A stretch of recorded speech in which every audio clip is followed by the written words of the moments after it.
Ladies and gentlemen, the story you are about to see is true. The names have been changed to protect the innocent.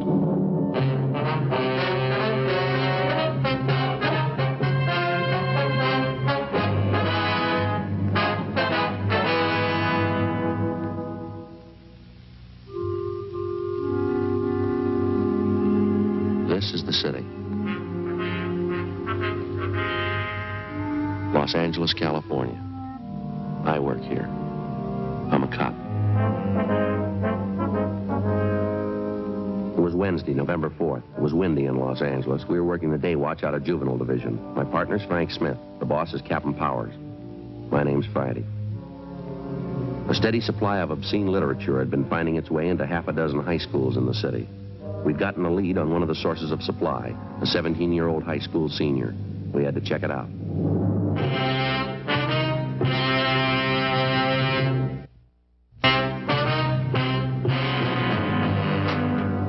There you are. You can see for yourself. All right, you want to take everything out and lay it on the bench here? You can see what's in there, can't you? My gym stuff, a couple of textbooks. What's that back there in the corner, right-hand side? Where? You know where I mean. Dig it out. Oh, back here you mean, these joke books? That's right. Let's have a look, huh? Why? Just a couple of joke books. A kid gave them to me. Bring them out, Steve. Okay. Just a couple of them. A kid gave them to me. Here. There's more than a couple there. That's what you call a joke book, Steve. Oh, well, that's what the kids call them. They're not so bad, though. They're rotten, Steve, and you know it. Now, where'd you get them? I told you, a kid gave them to me. Who? What's his name? Some kid around school. I don't remember right now. He gave you these books for nothing? Sure, I had a couple he wanted. We traded off. A lot of the kids have them. We trade them around. That stack you got there, they look pretty new. They couldn't have been passed around much. Maybe not. I don't know. Matter of fact, they look brand new to me. Don't even look like they've been opened yet. How come you're roasting me on this thing? What about the other kids? They got them, too. They're buying them, Steve. They're not selling them. I'm not selling them. Anybody says that's a liar. Now, both the fellas in the high school and the kids down the street in the junior high, they say you've been selling this stuff for months. Now, how about it? They're lying, that's all. They don't know what they're talking about. You've been selling these 35 cents apiece, 3 for $1. Last couple of weeks you've been peddling pictures, $2 apiece. Any of them in your locker, Steve? Couple. I got them off another kid. What other kid? What's his name? Come on, what's his name? Some kid. I don't remember. That's not much of an answer, son. What do you want from me anyway? I told you I'm not selling the books. I don't care what those other goofs say. It's my word against theirs. Maybe you ought to get this much straight, son. We're not out to get you. You're way down the line. We want the people at the top, the men who print this junk, the wholesalers, the big distributors. So why ask me? I don't know anything about it. Nothing. You don't want to cooperate, is that it? What am I supposed to cooperate about? I'm not mixed up in anything. We think you are, son. We know you are. Now, who are you selling this for? Where do you get your supply? All you see is what's in my locker. I ain't selling. I don't have any supply. You gotta go far to prove I have. No, not very far, Steve. What? From about here to your home. 11:38 a.m. We picked up the supply of obscene books and photographs to be booked later as evidence. For weeks, we'd known that a steady stream of this type of material was being fed into half a dozen high schools and junior high schools throughout the city. Books, photographs, pictures, and pamphlets of the worst kind. 12:15 p.m., Frank and I drove the suspect, Stephen Banner, to his home, approximately a mile from the high school. On the way, he told us he lived with his sister and brother-in-law. We checked the house thoroughly, but we found nothing. He explained that both his sister and brother-in-law were at work. We went back to check the garage at the rear of the house.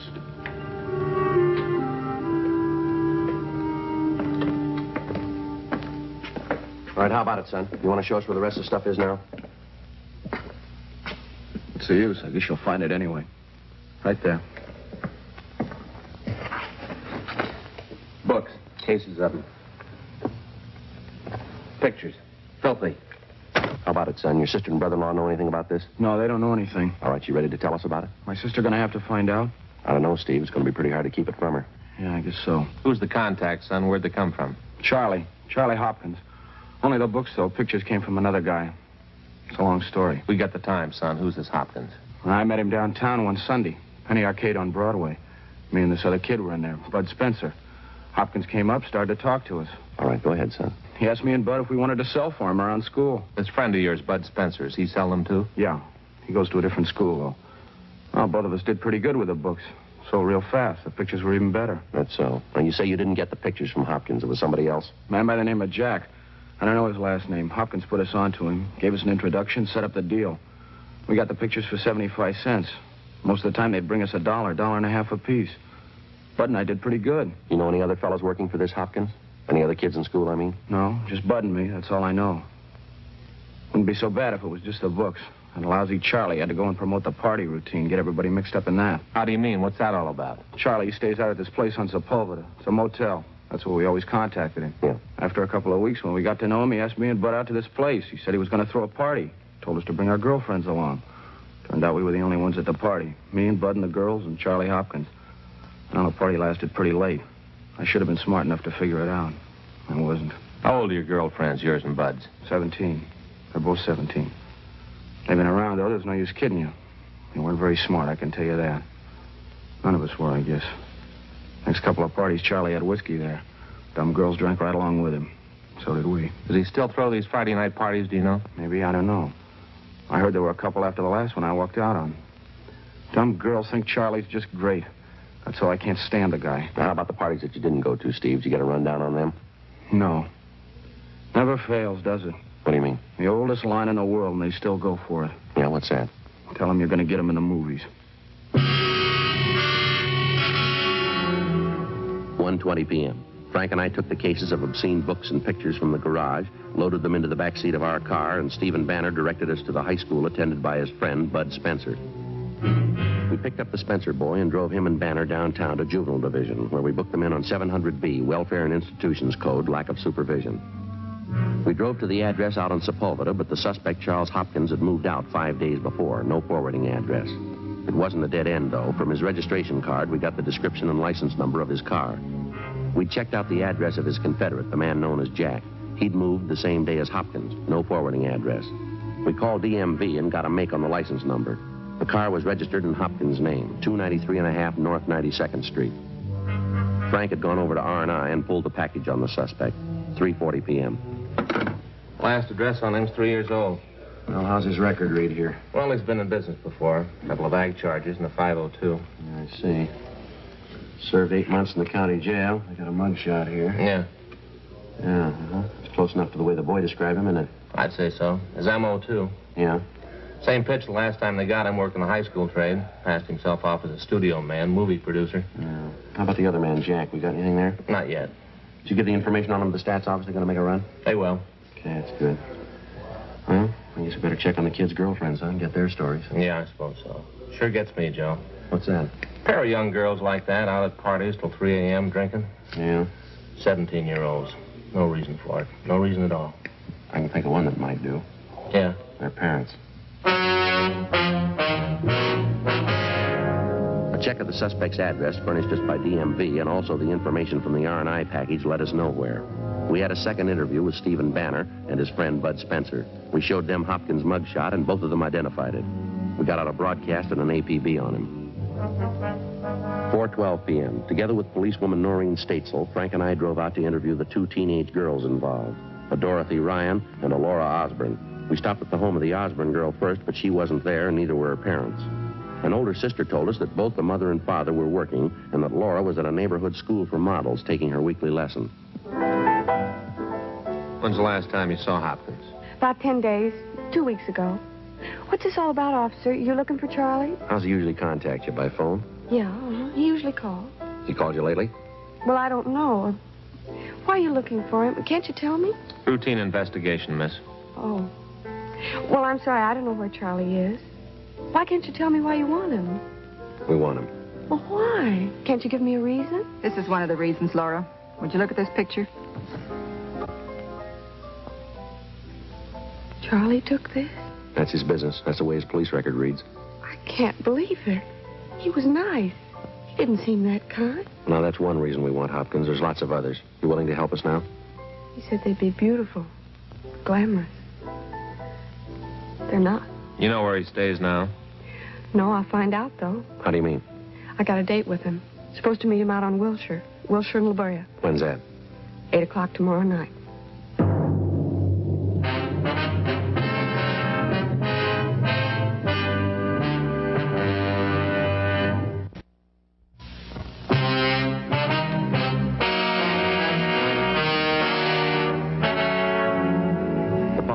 Frank and I went across the street to the district attorney's office and presented our case.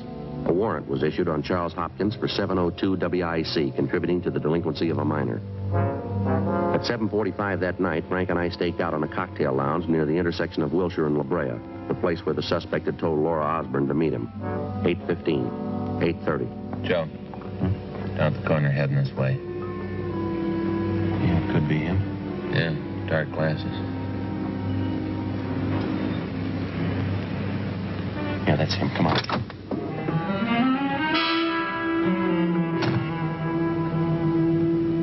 Just a minute, fella. How's that? Police officers, your name Hopkins? No, that's not my name. Can we see your identification, please? Sure, I have my identification. Why? Can we see it, please? What do you want? Your identification. What for? I haven't done anything. All right, mister, we'll talk about it downtown. Oh, wait a minute. I don't want any trouble. I'll show you. There. See? My driver's license. Take it out of your wallet, will you, please? Certainly.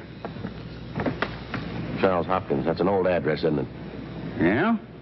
Haven't had time to change it. Just got back in town. What's the matter, anyway? Where you staying, Hopkins? No place. I just got back in town. I told you that. Not staying any place. No connections at all. Where's your car? Don't have one. Haven't had one for a year. Sold it. Say, would you mind filling me in? What do you want with me, anyway? All right, Hopkins. Let's go over here out of the way for a minute. Okay. Just want to know what's going on, that's all.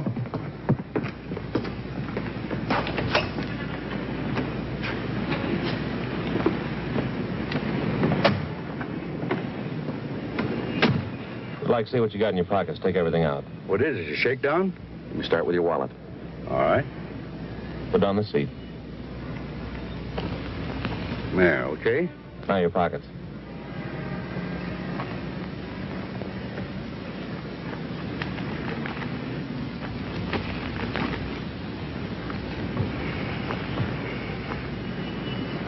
There, okay.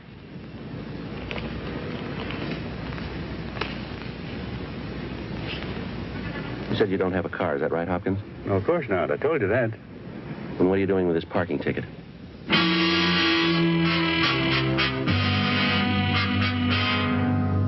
"8:55 p.m. Frank and I finally located Hopkins' car in a parking lot 2 blocks away from the point where we apprehended him. In the glove compartment of the car, besides a half a dozen photographs and small books, we found a key with a metal disc attached. Stamped on the disc were the words, West Side Studios, number 23. Hopkins refused to identify it. He refused to admit a thing. He was booked into the county jail on the contributing warrant. The next afternoon at 5:30 p.m., we drove out to the old West Side Studios just off Jefferson Boulevard. On the way, we tried to again question the suspect, but we got nowhere. One look at the old West Side Studios, and you knew right away it had seen better days. The place had been fairly prominent back in the early days of silent pictures, but all that was left now was 3 square miles of broken-down scenery. The faded sign over the main gate read West Side Studios, founded 1920, admission by pass only. Hopkins unlocked the gate, and we drove onto the lot. The place was deserted. The sun had almost gone down. It was a cold wind from the north. Hopkins directed us to pull up and park.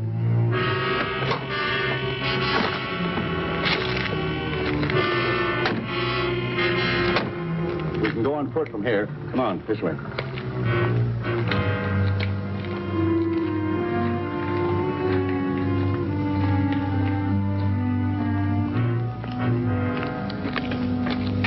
You run an office here? Is that it, Hopkins? No, sir, I do not. I live here. You in some kind of movie work? Have been for 30 years. More than 30 years. Is that so? You an actor? Hopkins. Haven't you ever heard the name? I'm a producer. Oh, I see. Why didn't you tell us that to start with? Oh, I don't know. Different reasons. I didn't want to throw my weight around. I have a lot of connections in Hollywood, you know. That's so. In the trade 30 years. I was one of the first. You can make a lot of friends in 30 years. How about the books and pictures we found in your car? How do you explain it? Come on over here. I'll show you boys something you never saw in your life before. You got a cigarette?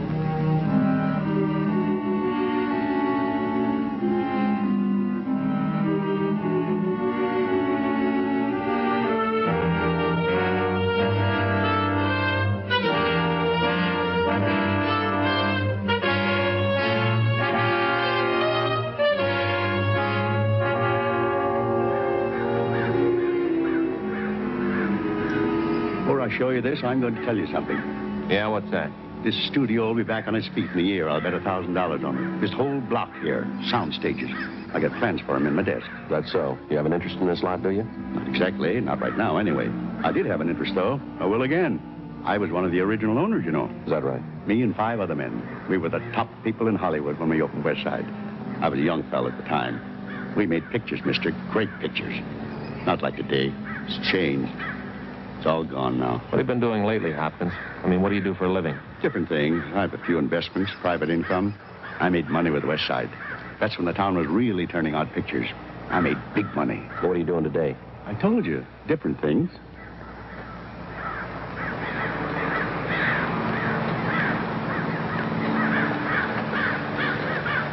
Crows. We have a lot of them out here. They like to nest in those eucalyptus trees over there. Nice sound, isn't it? Now, look, we still haven't got an explanation. How about the books and pictures that we found in your car? Oh, that. Nothing to explain, is there? Just a few gimmicks I picked up. You know a boy by the name of Steve Banner? Banner? No, I don't think so, huh? How about Bud Spencer? You know him? No, I knew a George Spencer once. Actor. That was back in the old days, though. How about Laura Osborne, Dorothy Ryan? Do you know them? No, it's pretty hard to say, you know, Sergeant. Over the years, in this business especially, you meet an awful lot of people. Yeah, well, these are fairly recent. You ought to remember them. They're just kids, 17-year-olds. No, I'm afraid I can't recall the names. You know, we might go into television here. I don't know. Television films. Trouble is, they make them too fast. Trade's not like it used to be. Quality, that's what we went after. It's all gone now.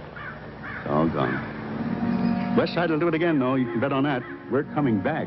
How about leveling, Hopkins? You know why we picked you up. You know why we're out here. That's just it. I don't know. This way.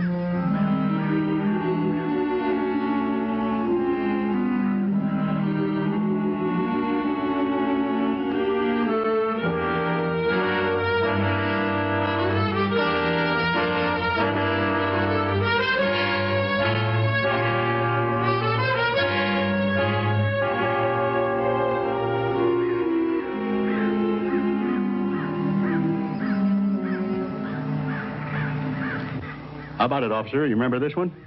Don't believe I do. Well, no offense. You were in neat pants when I shot my westerns here. Great stories. One of them was the greatest of all. Is that right? Greatest of them all, Thunder on the Trail. That's what we called it. We shot the big scene for it right on this street. That was almost 30 years ago. Doesn't seem that long. Just like yesterday. Yeah? Conway Blackburn was my director for that one. Big Clyde Harrison was the star. Always called him Big Clyde. Didn't look too strong, but he had arms like steel. You know, that man could lift an engine right out of an automobile with his 2 hands. Powerful. That's so. And how he could handle a horse. Ride like the wind, old Clyde. Never looked better in his life than he did that day. I was there. I know. Is that right? Thunder on the Trail. Shot the final big scene right on this street.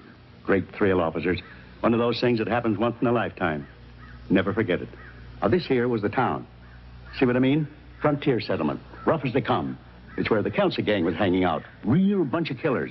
Just in the picture, I mean. Uh-huh. And single-handed, Big Clyde came into town to take on the leader. That was Tim Kelsey. He'd killed Clyde's brother, and Clyde was out for revenge. He should have been here to see us. It was Saturday night. The town was wide open, going full blast. Over in the Palace Hotel, they were betting 10-1 that Clyde would never make it. And right across the street, there in the Silver Dollar, Kelsey's gang was setting up drinks on the house. They felt that sure of themselves. The town was swarming with people. And I was standing right there with Connie, the director, right behind the camera. Right next to us, we had the orchestra. You know, 3 pieces. We had to have the orchestra to get the actors in the mood. I see. Yes, sir. There it was, all ready to go. 1,000 extras. It was all set. The big scene. Connie gave the sign to the orchestra. That's it, boys. Keep it bright. Connie looked around just to check once more to see that everything was all right. And he picked up the megaphone. All righty, everybody. Places, everybody. All right. Camera. Action. All right, Clyde. There he came, riding into town. Big Clyde. Way up from the end of the street. Came right straight through the town. Past the telegraph office, past the general store, riding straight toward the Silver Dollar. Hey, a little slower, Clyde. A little slower. That's it. Now head straight for us. Right up to the hitching post there. Good boy, Clyde. Now he dismounts. Tethers his horse, Golden Fury. Now he turns, looks around him, and he starts straight for the swinging doors. Look grim, Clyde. That's it. A little more. Set your jaw. Good. Now, right through the doors. Hit him hard.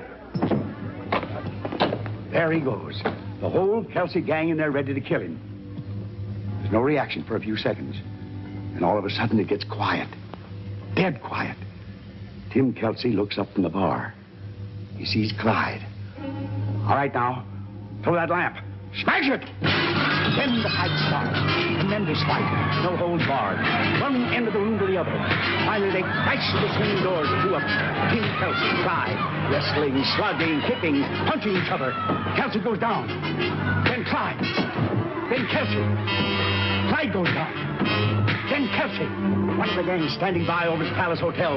Draws his gun. Look out, Clyde! Fires twice. 3 times. Clyde hits in the shoulder. Kelsey takes aim to finish him off. Clyde whips out his gun from his holster and fires twice. Once more. Kelsey stops short. Dead. The other man staggers a little bit, doubles up, crumples, falls down the stairs into the dirt. Clyde starts to get up. One of the gang in the saloon takes a beat on him. Clyde whirls and fires. Good boy, Clyde. Good.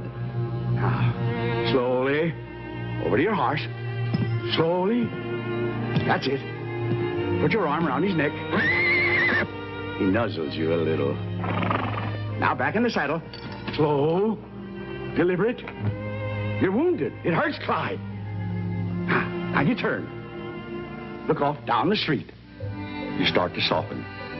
You see the schoolmarm, Gladys, your sweetheart. That's it. Warmer. Good. Now you go to her, boy. Go to her. Now, pick her up and put her on Golden Fury with you. That's it. There he goes. Beautiful. Beautiful. The two of them riding toward the hills. Riding off together.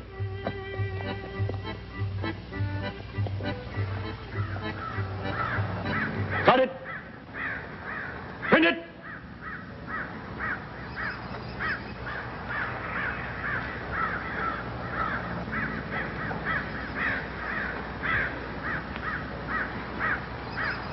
That's just the way it was. Yes, sir. I stood here and saw it. They don't make pictures like that anymore. Yeah. How about it, Hopkins? You want to tell us now? What is there to tell? You've been working the school trade, haven't you? Books, pictures, hiring kids like Steve Banner, Bud Spencer. Yeah. I'm ashamed. Who wouldn't be? I had to eat. It was the only way. I had to live. Yeah, well, there's still honest jobs to be had. No way of telling how many youngsters you hurt by spreading that junk around. No way of adding up the trouble you caused. Yes, I know I was wrong. I'm sorry for that. How about this man named Jack? What was his part? He was in with me. He used to be my cameraman back in the old days. Same thing. You can't blame him either. He had to live, too. Where do you keep the stuff? I'll show you. All right. You ready to go? Yes.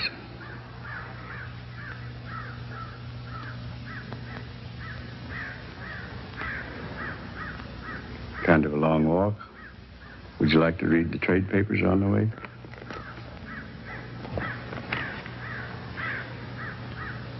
Yesterday's.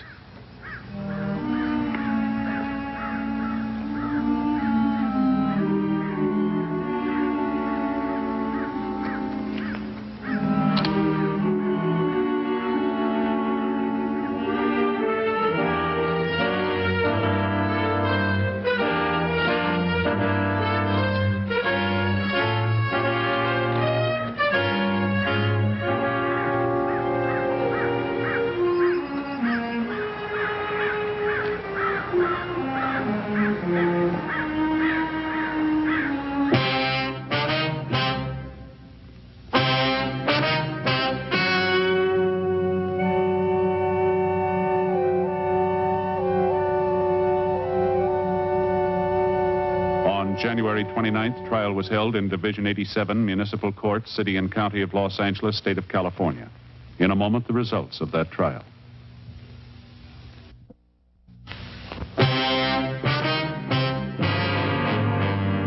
The suspect was tried and convicted of violation of Section 311 of the California Penal Code, manufacturing and distributing obscene literature.